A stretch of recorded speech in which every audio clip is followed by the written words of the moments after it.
Hai, saya QZ. Kembali lagi kita dalam saluran iMedix. Hari ini kita akan mempelajari 2 tips untuk menjaga kelopak mata. Tips pertama adalah tuaman air suam. So, kita kena basuh tangan dengan sabun dan keringkan. Sediakan bekas yang diisi dengan air suam. Rendamkan tuala ke dalam bekas dan peras sehingga tidak menitis. Letakkan tuala tadi di kelopak mata dengan mata tertutup dalam masa 10 menit. Ulang 2-3 kali sehari sehingga ketumbit sembuh. Tips yang kedua, scrub kelopak mata. Untuk scrub kita memerlukan tisu khas seperti di gambar ini. Cara untuk membersih, lap bahagian kelopak mata yang mempunyai bulu secara lembut.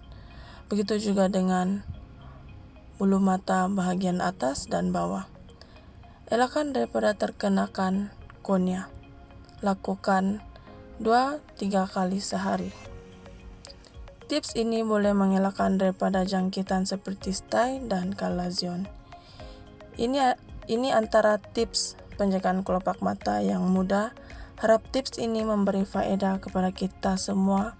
Berjumpa lagi kita dalam saluran ini pada masa akan datang.